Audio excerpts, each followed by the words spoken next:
મિત્રો, તો આજે આપણે સુરતથી ધરમપુર વલસાડ જઈ રહ્યા છીએ, જ્યાં આપણે આજે વિલ્સન હિલ અને તેની બાજુમાં આવેલા શંકર ધોધ અને શિશુમાળ ધોધની વિઝિટ કરવાના છીએ.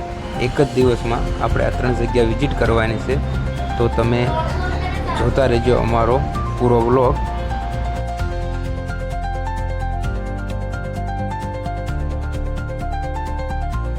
જય માતાજી મિત્રો. તો શુભ સવાર બધાને. અને આજની સવાર આપણી પડી છે વિલ્સન હિલમાં. આજે આપણે સુંદર એવા પ્રકૃતિની વચ્ચે આવેલા ગુજરાતના એક હિલ સ્ટેશન એટલે વિલ્સન હિલની આપણે મુલાકાતે જઈ રહ્યા છીએ. અને આપણે સમથિંગ 100 કિલોમીટર જેવું કાપી નાખ્યું છે અને ઢાળવાળો રસ્તો ચાલવાનું ચાલુ કરી દીધું છે. અહીંથી પહાડ ચાલુ થાય છે, તો તમે જોઈ શકો છો અહીંયાથી આ કુદરતી નજારો.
ફાઇનલી આપણે પહોંચી ગયા છીએ વિલ્સન હિલ.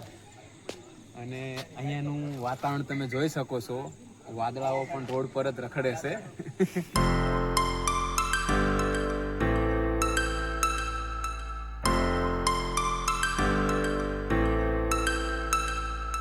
વાતાવરણ એકદમ બદલાઈ ગયું અને વરસાદ ચાલુ થઈ ગયો છે.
મિત્રો, આપણે વિલ્સન હિલ્સની મુલાકાત લઈ અને ત્યાંથી થોડાક અંતર પર આવેલા શંકર ધોધની મુલાકાતે પહોંચી ગયા છીએ.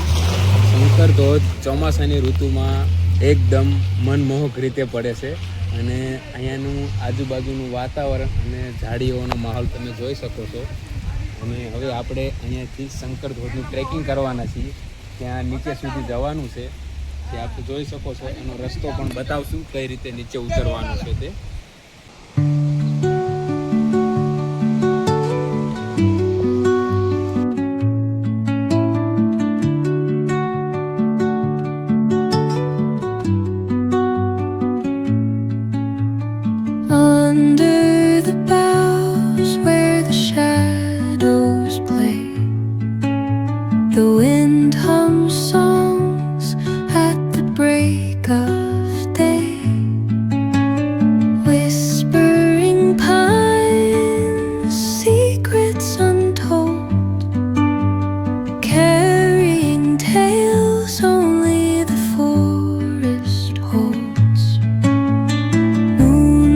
Spill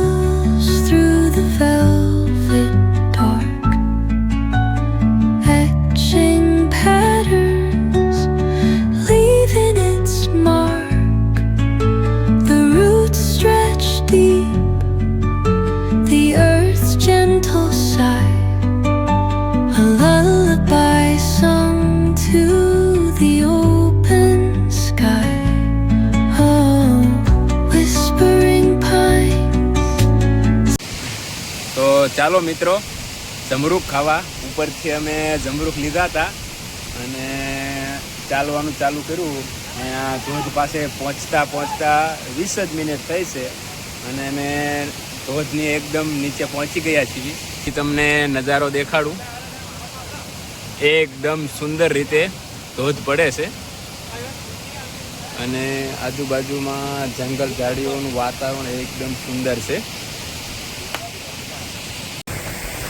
તો મિત્રો ફાઇનલી આપણે ધોધને એકદમ નીચે આવી ગયા છીએ અને અહીંથી તમે જોઈ શકો છો પાણી કેટલું આપણી ઉપર પડી રહ્યું છે.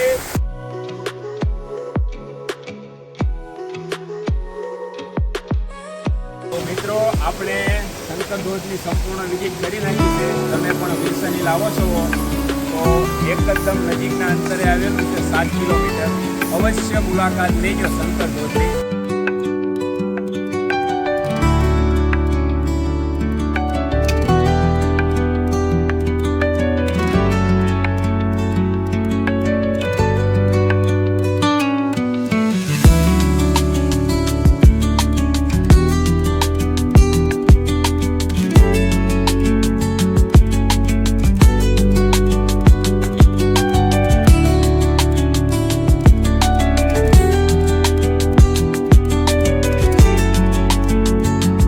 માતાજી મિત્રો, તો વિલ્સન હિલ્સથી પાછા વળીએ એટલે રસ્તામાં એક નાનો રસ્તો પડે છે જે શિશુમાલ વોટરફોલ આવે છે. ત્યાંથી 5-5.5 કિલોમીટર જેટલું છે અને અહીંયા પહોંચવાય એટલે આપણને આ મોટું પાર્કિંગ જોવા મળે છે. આજે રવિવાર છે એટલે લોકોની ગાડીઓ બહુ છે એટલે ભીડ હશે. ત્યાં લોકોને પૂછ્યું, પાણી બહુ નથી પણ 1 કિલોમીટરની ટ્રેકિંગ છે અને સામે શિશુમાલ વોટરફોલ પડે છે. તો આપણે ત્યાંનું આજે ટ્રેકિંગ કરશું. તો ચાલો.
મિત્રો ફાઇનલી આપણે વોટરફોલ પાસે પહોંચી ગયા છીએ અને તમે અહીંયાનો નજારો જોઈ શકો છો. આજે પ્રવાસીઓ પણ રવિવારના લીધે ઘણા બધા આવ્યા છે.